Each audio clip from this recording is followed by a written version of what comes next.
ਸਤਿ ਸ੍ਰੀ ਅਕਾਲ। ਮੈਂ ਡਾਕਟਰ ਦਵਿੰਦਰ ਸਿੰਘ, ਸਹਾਇਕ professor post graduate Punjabi ਵਿਭਾਗ, ਮੁਲਤਾਨੀ ਮਲ ਮੋਦੀ ਕਾਲਜ ਪਟਿਆਲਾ। ਪਿਆਰੇ ਵਿਦਿਆਰਥੀਓ, ਅੱਜ ਆਪਾਂ ਵਿਚਾਰ ਚਰਚਾ ਕਰਾਂਗੇ ਭਾਰਤੀ ਕਾਵਿ ਸ਼ਾਸਤਰ ਦੇ ਇੱਕ ਅਹਿਮ ਸੰਕਲਪ ਕਾਵਿ ਦੇ ਭੇਦ ਬਾਰੇ।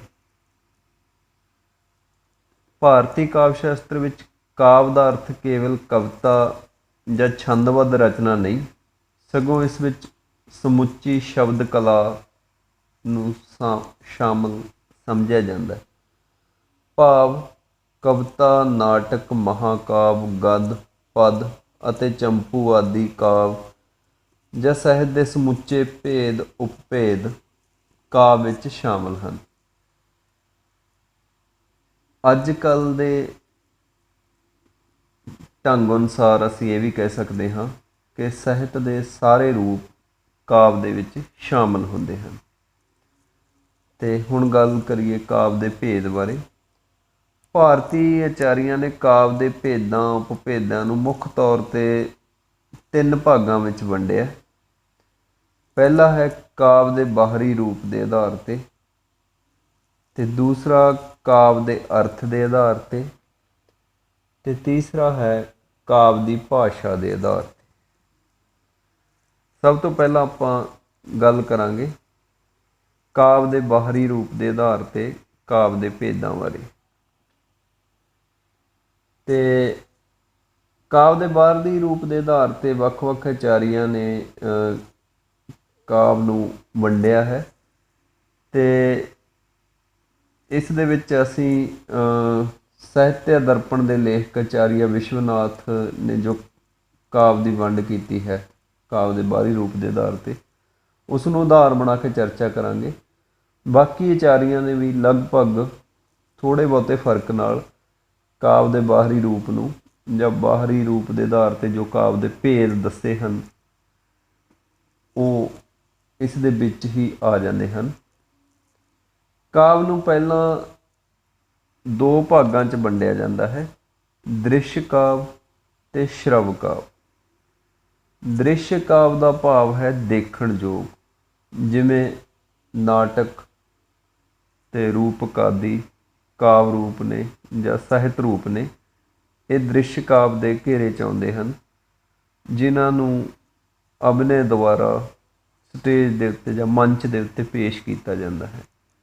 ਬਾਕੀ ਸਾਰੇ ਜੋ ਕਾਵਿ ਦੇ ਭੇਦ ਨੇ ਉਹ ਸ਼੍ਰਵ ਕਾਵਿ ਦੇ ਅੰਗ ਵਜੋਂ ਲਏ ਜਾਂਦੇ ਹਨ। ਪਹਿਲਾਂ ਆਪਾਂ ਦ੍ਰਿਸ਼ ਕਾਵਿ ਬਾਰੇ ਚਰਚਾ ਕਰਾਂਗੇ। ਦ੍ਰਿਸ਼ ਕਾਵਿ ਦੇ ਵਿੱਚ ਜਿਹੜੀ ਸਭ ਤੋਂ ਪਹਿਲੀ ਵੰਡ ਹੈ ਉਹ ਰੂਪਕ ਅਤੇ ਉਪਰੂਪਕ ਦੇ ਵਿੱਚ ਕੀਤੀ ਜਾਂਦੀ ਹੈ। ਆਚਾਰੀਆ ਭਰਤ ਮੁਨੀ ਨੇ ਸਭ ਤੋਂ ਪਹਿਲਾਂ ਇਸ ਦੀ ਵੰਡ ਕੀਤੀ ਸੀ।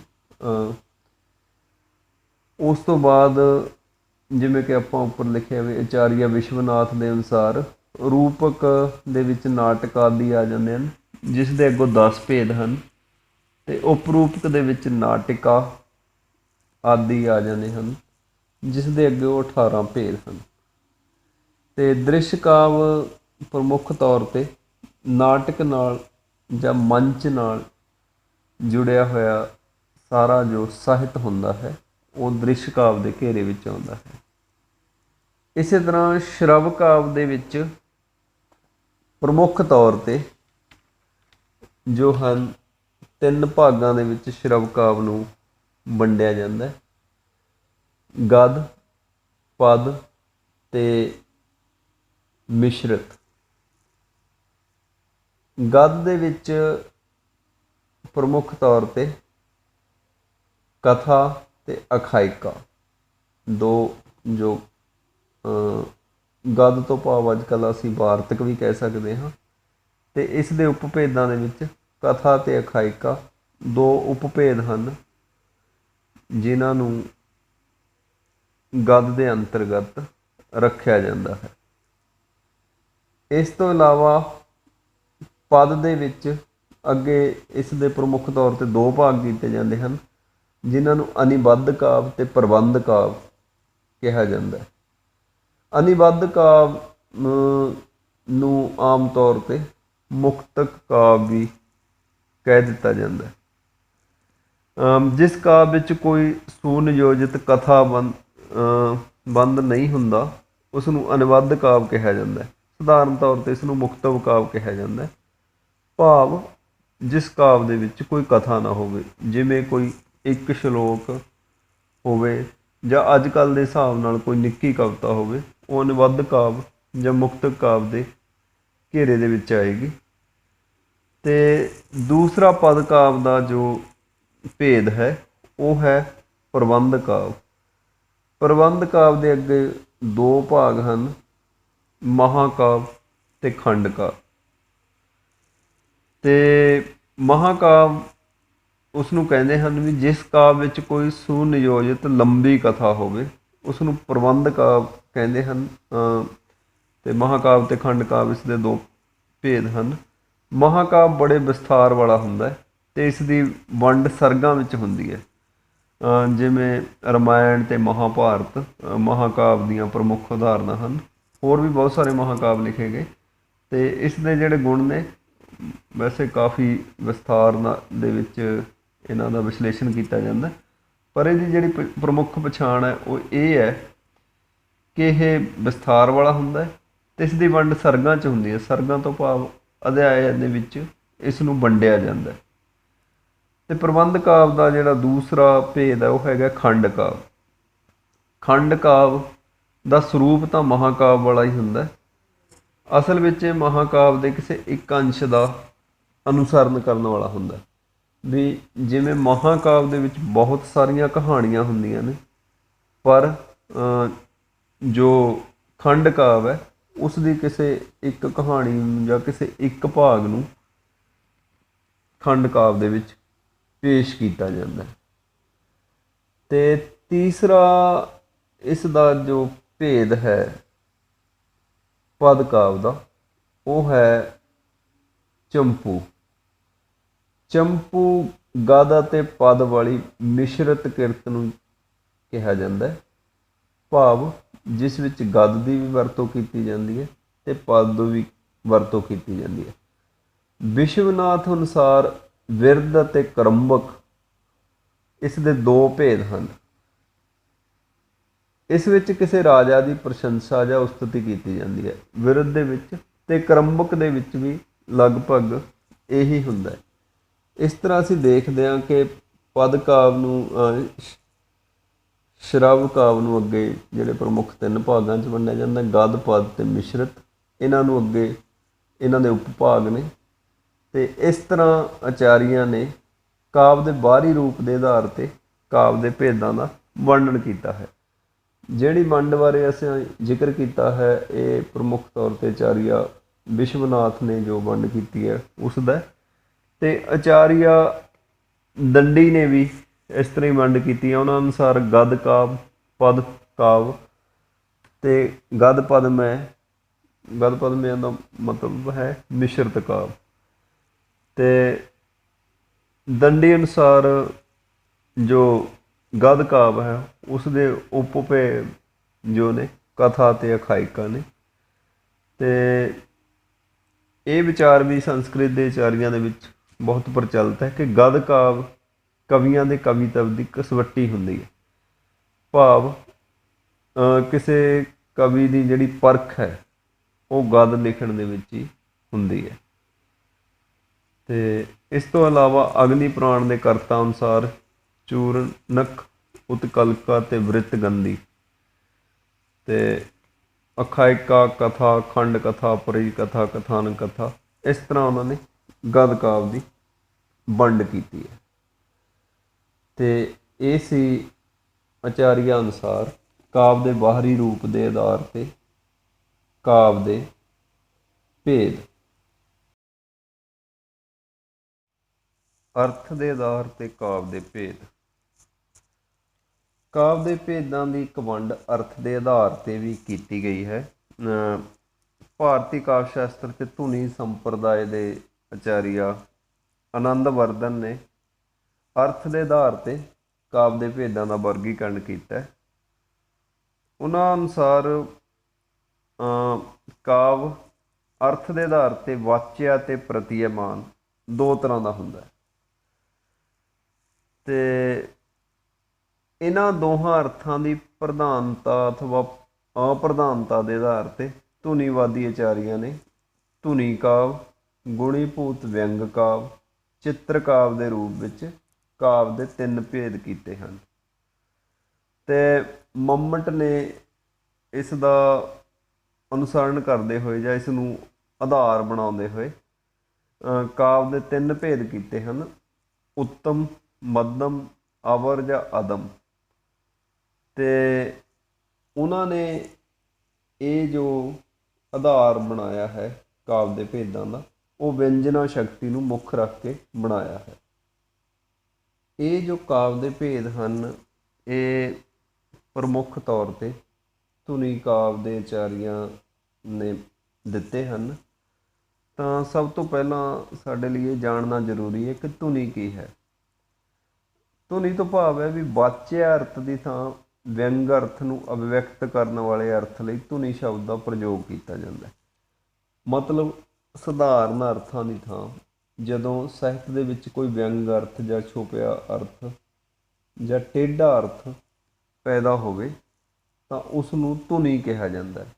ਇਸ ਦਾ ਸਿੱਧਾ ਜਿਹਾ ਭਾਵ ਹੈ ਕਿ ਜਿਹੜਾ ਸਾਹਿਤ ਸਰਲ ਸਧਾਰਨ ਹੈ, ਜਿਹਦੇ ਅਰਥ ਸਥਾਈ ਨੇ, ਉਹ ਸਾਹਿਤ ਅਸਲ ਦੇ ਵਿੱਚ ਸਾਹਿਤ ਨਹੀਂ। ਜਦੋਂ ਸਾਹਿਤ ਦੇ ਵਿੱਚ ਵਿਅੰਗ ਅਰਥ ਪੈਦਾ ਹੁੰਦੇ ਆ ਤਾਂ ਉਸ ਨੂੰ ਅਸਲੀ ਅਰਥਾਂ 'ਚ ਸਾਹਿਤ ਮੰਨਿਆ ਜਾਂਦਾ। ਉਸ ਦੇ ਆਧਾਰ 'ਤੇ ਹੀ ਇਹ ਸਾਹਿਤ ਦੇ ਭੇਦ ਜਾਂ ਕਾਵ ਦੇ ਭੇਦ ਧੁਨੀ ਦੇ ਆਚਾਰੀਆਂ ਨੇ ਕੀਤੇ ਹਨ। ਇਸ ਤਰ੍ਹਾਂ ਧੁਨੀਵਾਦੀ ਆਚਾਰੀਆਂ ਵੱਲੋਂ ਵਿਅੰਗ ਅਰਥ ਨੂੰ ਪੇਸ਼ ਜਾਂ ਵਿਅਕਤ ਕਰਨ ਵਾਲੇ ਸ਼ਬਦ ਅਤੇ ਅਰਸ਼ ਲਈ ਧੁਨੀ ਪਦ ਦਾ ਪ੍ਰਯੋਗ ਕੀਤਾ ਹੈ। ਇਸ ਆਧਾਰ 'ਤੇ ਧੁਨੀਵਾਦੀ ਆਚਾਰੀਆਂ ਨੇ ਕਾਵ ਦੇ ਤਿੰਨ ਭੇਦ ਕੀਤੇ ਹਨ। ਸਭ ਤੋਂ ਪਹਿਲਾਂ ਉਹ ਕਹਿੰਦੇ ਹਨ ਧੁਨੀ ਕਾਵ। ਧੁਨੀ ਕਾਵ ਦੀ ਵਿਆਖਿਆ ਕਰਦੇ ਹੋਏ ਆਚਾਰੀਆ ਮੰਮਟ ਕਹਿੰਦੇ ਹਨ, ਜਿੱਥੇ ਵਾਚਿਆ ਅਰਥ ਦੀ ਬਜਾਏ ਵਿਅੰਗ ਅਰਥ ਦੀ ਪ੍ਰਧਾਨਤਾ ਹੋਵੇ ਤਾਂ ਉਹ ਕਾਵ ਧੁਨੀ ਕਾਵ ਕਹਾਉਂਦਾ ਹੈ। ਇਸ ਨੂੰ ਉੱਤਮ ਕਾਵ ਵੀ ਕਿਹਾ ਜਾਂਦਾ। ਦੂਸਰਾ ਹੈ ਗੁਣੀਭੂਤ ਵਿਅੰਗ ਕਾਵ। ਇਸ ਬਾਰੇ ਆਚਾਰੀਆ ਮੰਮਟ ਦਾ ਵਿਚਾਰ ਹੈ ਕਿ ਵਾਚਿਆ ਅਰਥ ਦੀ ਬਜਾਏ ਵਿਅੰਗ ਅਰਥ ਦੀ ਪ੍ਰਧਾਨਤਾ ਵਿਸ਼ੇਸ਼ ਚਮਤਕਾਰੀ ਰੂਪ ਵਿੱਚ ਨਾ ਹੋਣ 'ਤੇ ਗੁਣੀਭੂਤ ਵਿਅੰਗ ਕਾਵ ਹੁੰਦਾ ਹੈ। ਇਸ ਨੂੰ ਮੱਧਮ ਕਾਵ ਵੀ ਕਿਹਾ ਜਾਂਦਾ ਹੈ, ਭਾਵ ਵਿਚਕਾਰਲੇ ਦਰਜੇ ਦਾ, ਵੀ ਜਿਹਦੇ ਵਿੱਚ ਵਿਅੰਗ ਅਰਥ ਹੋਵੇ ਤਾਂ ਸਹੀ ਪਰ ਬਹੁਤੇ ਚਮਤਕਾਰੀ ਢੰਗ ਨਾਲ ਨਾ ਹੋਵੇ ਤਾਂ ਉੱਥੇ ਗੁਣੀਭੂਤ ਵਿਅੰਗ ਕਾਵ ਹੁੰਦਾ ਹੈ। ਅਤੇ ਮੰਮਟ ਨੇ ਇਸ ਨੂੰ ਅਗੂੜ ਵਿਅੰਗ, ਅਪਰਿਸਾਗ ਵਿਅੰਗ, ਵਾਚਿਆ ਸਿੱਧਾ ਵਿਅੰਗ, ਅਸਫੁਟ ਵਿਅੰਗ, ਸੰਦਿਗਧ ਪ੍ਰਧਾਨ ਵਿਅੰਗ, ਤੁਲੈ ਪ੍ਰਧਾਨ ਵਿਅੰਗ, ਕਾਕੂਆਕਸ਼ਪਿਤ ਵਿਅੰਗ, ਅਸੁੰਦਰ ਵਿਅੰਗ ਨਾਂ ਦੇ ਇਸ ਦੇ 8 ਉਪਭੇਦ ਵੀ ਕੀਤੇ ਹਨ। ਧੁਨੀਵਾਦੀ ਆਚਾਰੀਆਂ ਅਨੁਸਾਰ ਕਾਵ ਦਾ ਜੋ ਤੀਜਾ ਭੇਦ ਹੈ ਉਹ ਹੈ ਚਿੱਤਰ ਕਾਵ। ਮੰਮਟ ਅਨੁਸਾਰ ਜਿਸ ਕਾਵ ਵਿੱਚ ਵਿਅੰਗ ਅਰਥ ਦਾ ਅਭਾਵ ਹੁੰਦਾ ਉਸ ਨੂੰ ਅਵਰ ਅਰਥਾਤ ਮੱਧਮ ਜਾਂ ਚਿੱਤਰ ਕਾਵ ਕਹਿੰਦੇ ਹਨ। ਭਾਵ ਉਹ ਕਾਵ ਜਾਂ ਸਾਹਿਤ ਜਿਸ ਵਿੱਚ ਵਿਅੰਗ ਨਾ ਹੋਵੇ ਜਾਂ ਬਹੁਤ ਘੱਟ ਹੋਵੇ ਉਸ ਨੂੰ ਚਿੱਤਰ ਕਾਵ ਕਿਹਾ ਜਾਂਦਾ ਹੈ। ਵੀ ਸਿਰਫ ਉਹ ਚਿੱਤਰਨ ਕਰਦਾ, ਉਸ ਦੇ ਵਿੱਚ ਕੋਈ ਗਹਿਰੇ ਅਰਥ ਹੈ ਜਿਹੜੇ ਨਹੀਂ ਹੁੰਦੇ। ਇਸ ਕਰਕੇ ਇਸ ਨੂੰ ਆਦਮ ਜਾਂ ਅਵਰ ਕਾਵ ਵੀ ਕਹਿੰਦੇ ਆ, ਭਾਵ ਜਿਸ ਦੇ ਵਿੱਚ ਕੋਈ ਬਹੁਤੇ ਗੁਣ ਹੈ ਜੋ ਨਹੀਂ ਹਨ। ਇੱਥੇ ਚਿੱਤਰ ਦਾ ਇੱਕ ਭਾਵ ਇਹ ਵੀ ਹੈ ਕਿ ਜਿਸ ਵਿੱਚ ਗੁਣ ਅਤੇ ਅਲੰਕਾਰ ਤਾਂ ਹਨ ਪਰ ਜਿਸ ਵਿੱਚ ਸਪਸ਼ਟ ਰੂਪ ਨਾਲ ਵਿਅੰਗ ਨਹੀਂ ਹੈ ਜਾਂ ਵਿਅੰਗ ਤੋਂ ਰਹਿਤ ਜੋ ਕਾਵ ਹੈ ਉਸ ਨੂੰ ਚਿੱਤਰ ਕਾਵ ਕਿਹਾ ਜਾਂਦਾ ਹੈ। ਅਤੇ ਅਵਰ ਅਤੇ ਅਦਮ ਤੋਂ ਭਾਵ ਨਿਮਨ ਕੋਟੀ ਦਾ ਹੋਣਾ। ਵਿਸ਼ਵਨਾਥ ਵਰਗੇ ਆਚਾਰੀਆਂ 'ਤੇ ਇਸ 'ਤੇ ਦੋਸ਼ ਵੀ ਲੱਗਿਆ ਕਿ ਅਵਿਅੰਗ ਸ਼ਬਦ ਜਾਂ ਪਦ ਦੇ ਉੱਤੇ ਕਿ ਜਿਸ ਸਾਹਿਤ ਵਿੱਚ ਜਾਂ ਜਿਸ ਕਾਵ ਦੇ ਵਿੱਚ ਵਿਅੰਗ ਹੀ ਨਹੀਂ ਉਹ ਕਾਵ ਕਿਵੇਂ ਹੋ ਗਿਆ। ਅਤੇ ਮੰਮਟ ਦਾ ਇੱਥੇ ਅਵਿਅੰਗ ਤੋਂ ਭਾਵ ਇਹ ਸੀ ਕਿ ਭਾਵੇਂ ਚਿੱਤਰ ਕਾਵ ਦੇ ਵਿੱਚ ਵਿਅੰਗ ਹੁੰਦਾ ਪਰ ਉਹ ਵਿਅੰਗ ਬਹੁਤਾ ਸਪਸ਼ਟ ਨਹੀਂ ਹੁੰਦਾ, ਜਿਸ ਕਰਕੇ ਉਸ ਨੂੰ ਸਹੀ ਅਰਥਾਂ ਦੇ ਵਿੱਚ ਵਿਅੰਗ ਕਾਵ ਜਾਂ ਧੁਨੀ ਕਾਵ ਨਹੀਂ ਕਿਹਾ ਜਾ ਸਕਦਾ। ਚਿੱਤਰ ਕਾਵ ਦੇ ਅੱਗੇ ਦੋ ਉਪਭੇਦ ਵੀ ਕੀਤੇ ਜਾਂਦੇ ਹਨ, ਸ਼ਬਦ ਚਿੱਤਰ ਕਾਵ ਤੇ ਅਰਥ ਚਿੱਤਰ ਕਾਵ। ਜਿੱਥੇ ਕੋਈ ਸ਼ਬਦ ਸੁਹਿਰਦ ਜਾਂ ਪਾਠਕ ਦੇ ਮਨ ਦੇ ਵਿੱਚ ਚਮਤਕਾਰ ਪੈਦਾ ਕਰੇ ਉਸ ਨੂੰ ਸ਼ਬਦ ਚਿੱਤਰ ਕਾਵ, ਅਤੇ ਜਿੱਥੇ ਅਰਥ ਅਲੰਕਾਰ ਨਾਲ ਕੋਈ ਚਮਤਕਾਰ ਪੈਦਾ ਹੋਵੇ ਉਸ ਨੂੰ ਅਰਥ ਚਿੱਤਰ ਕਾਵ ਕਿਹਾ ਜਾਂਦਾ ਹੈ। ਮੰਮਟ ਦੁਆਰਾ ਪੇਸ਼ ਕੀਤੇ ਗਏ ਵਿਅੰਗ ਅਰਥ ਤੇ ਆਧਾਰਤ ਕਾਵ ਦੇ ਇਹਨਾਂ ਭੇਦਾਂ ਨੂੰ ਥੋੜ੍ਹੇ ਬਹੁਤੇ ਫਰਕ ਨਾਲ ਹੋਰਨਾਂ ਆਚਾਰੀਆਂ ਨੇ ਵੀ ਸਵੀਕਾਰ ਕਰ ਲਿਆ ਸੀ। ਕਾਵ ਦੇ ਭੇਦਾਂ ਦਾ ਜੋ ਤੀਸਰਾ ਆਧਾਰ ਹੈ ਉਹ ਹੈ ਭਾਸ਼ਾ ਦੇ ਆਧਾਰ 'ਤੇ ਕਾਵ ਦੇ ਭੇਦ। ਭਾਰਤੀ ਕਾਵ ਸ਼ਾਸਤਰ ਦੇ ਆਚਾਰੀਆਂ ਨੇ ਸਰੂਪ ਅਤੇ ਅਰਥ ਤੋਂ ਇਲਾਵਾ ਭਾਸ਼ਾ ਦੇ ਆਧਾਰ 'ਤੇ ਵੀ ਕਾਵ ਦੇ ਭੇਦਾਂ ਨੂੰ ਵੰਡਣ ਦਾ ਜਾਂ ਕਾਵ ਦੇ ਭੇਦਾਂ ਦਾ ਪ੍ਰਤੀਪਾਦਨ ਕਰਨ ਦਾ ਯਤਨ ਕੀਤਾ, ਪਰ ਭਾਸ਼ਾ ਦੇ ਆਧਾਰ 'ਤੇ ਕੀਤੇ ਜਾਂਦੇ ਕਾਵ ਦੇ ਭੇਦਾਂ ਨੂੰ ਕੋਈ ਬਹੁਤਾ ਜ਼ਿਆਦਾ ਮਹੱਤਵ ਨਹੀਂ ਦਿੱਤਾ ਜਾਂਦਾ। ਪ੍ਰੋਫੈਸਰ ਸੁਖਦੇਵ ਸ਼ਰਮਾ ਅਨੁਸਾਰ ਭਾਸ਼ਾ ਦਾ ਆਧਾਰ ਭਾਮਹ ਅਤੇ ਦੰਡੀ ਨੇ ਭਾਸ਼ਾ ਦੇ ਆਧਾਰ 'ਤੇ ਕਾਵ ਨੂੰ ਸੰਸਕ੍ਰਿਤ, ਪ੍ਰਕਿਰਤ, ਅਪਭ੍ਰੰਸ਼, ਮਿਸ਼ਰ ਭਾਵ ਮਿਲਿਆ ਜੁਲਿਆ ਰੂਪਾਂ 'ਚ ਵੰਡਿਆ। ਰੁਦਰਟ ਨੇ ਸੰਸਕ੍ਰਿਤ, ਪ੍ਰਾਕਿਰਤ, ਮਾਗਧ, ਪਿਸ਼ਾਚ, ਸ਼ੂਰਸੈਨ, ਅਪਭ੍ਰੰਸ਼ 6 ਅਤੇ ਹੇਮਚੰਦਰ ਨੇ ਸੰਸਕ੍ਰਿਤ, ਪ੍ਰਾਕਿਰਤ, ਅਪਭ੍ਰੰਸ਼, ਗ੍ਰਾਮਯ, ਅਪਭ੍ਰੰਸ਼ 4 ਭੇਦ ਕੀਤੇ ਹਨ। ਇਸ ਤਰ੍ਹਾਂ ਸੰਸਕ੍ਰਿਤ, ਪ੍ਰਾਕਿਰਤ ਅਤੇ ਅਪਭ੍ਰੰਸ਼ ਜਾਂ ਹੋਰ ਭਾਸ਼ਾਵਾਂ ਦੇ ਆਧਾਰ 'ਤੇ ਕਾਵ ਦੇ ਭੇਦ ਕਰਨ ਦਾ ਆਚਾਰੀਆਂ ਵੱਲੋਂ ਯਤਨ ਕੀਤਾ ਗਿਆ ਹੈ। ਭਾਵੇਂ ਆਚਾਰੀਆਂ ਵੱਲੋਂ ਭਾਸ਼ਾ ਦੇ ਆਧਾਰ 'ਤੇ ਕਾਵ ਦੇ ਭੇਦਾਂ ਦਾ ਜ਼ਿਕਰ ਕੀਤਾ ਗਿਆ, ਪਰ ਇਸ ਨੂੰ ਕੋਈ ਬਹੁਤਾ ਮਹੱਤਵ ਜਾਂ ਕਾਵ ਸ਼ਾਸਤਰ ਵਿੱਚ ਇਹਦਾ ਕੋਈ ਉਚਿਤ ਸਥਾਨ ਨਹੀਂ ਬਣ ਸਕਿਆ।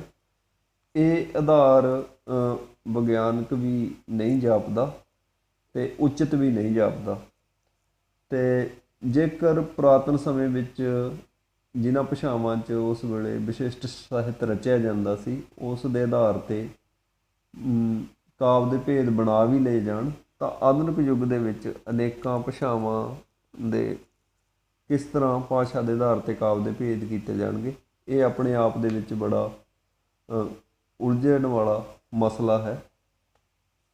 ਇਸ ਤਰ੍ਹਾਂ ਅਸੀਂ ਦੇਖਦੇ ਹਾਂ ਕਿ ਕਾਵ ਦੇ ਭੇਦਾਂ ਦੇ ਆਧਾਰ ਪ੍ਰਮੁੱਖ ਰੂਪ ਵਿੱਚ ਦੋ ਹੀ ਹਨ। ਕਾਵ ਦਾ ਬਾਹਰੀ ਸਰੂਪ, ਜਿਵੇਂ ਕਿ ਰੂਪ ਦੇ ਆਧਾਰ 'ਤੇ ਅਸੀਂ ਕਹਿ ਸਕਦੇ ਹਾਂ ਜੋ ਕਾਵ ਦੀ ਵੰਡ ਹੈ,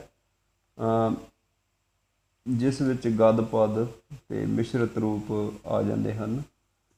ਅਤੇ ਦੂਸਰਾ ਜੋ ਅਰਥ ਦੇ ਆਧਾਰ 'ਤੇ ਕਾਵ ਦੇ ਭੇਦਾਂ ਦੀ ਵੰਡ ਹੈ, ਜਿਸ ਵਿੱਚ ਧੁਨੀ ਸੰਪਰਦਾਇ ਨੇ ਪ੍ਰਮੁੱਖ ਰੂਪ ਵਿੱਚ ਆਪਣਾ ਯੋਗਦਾਨ ਦਿੱਤਾ। ਬਾਕੀ ਭਾਸ਼ਾ ਦੇ ਆਧਾਰ 'ਤੇ ਜੋ ਕਾਵ ਦੇ ਭੇਦਾਂ ਦੀ ਵੰਡ ਕੀਤੀ ਗਈ ਹੈ ਉਹ ਉਸ ਨੂੰ ਇੰਨਾ ਜ਼ਿਆਦਾ ਮਹੱਤਵ ਨਹੀਂ ਦਿੱਤਾ ਜਾਂਦਾ ਜਾਂ ਇਸ ਨੂੰ ਉਚਿਤ ਨਹੀਂ ਸਮਝਿਆ ਜਾਂਦਾ। ਇਸ ਕਰਕੇ ਪ੍ਰਮੁੱਖ ਰੂਪ ਵਿੱਚ ਅਸੀਂ ਕਹਿ ਸਕਦੇ ਹਾਂ ਕਿ ਕਾਵ ਦੇ ਭੇਦਾਂ ਦੀ ਭਾਰਤੀ ਕਾਵ ਸ਼ਾਸਤਰ ਵਿੱਚ ਆਚਾਰੀਆਂ ਨੇ ਜੋ ਵੰਡ ਕੀਤੀ ਹੈ ਉਸ ਦੇ ਦੋ ਹੀ ਪ੍ਰਮੁੱਖ ਆਧਾਰ ਹਨ, ਸਰੂਪ ਦੇ ਆਧਾਰ 'ਤੇ ਅਤੇ ਅਰਥ ਦੇ ਆਧਾਰ 'ਤੇ। ਧੰਨਵਾਦ।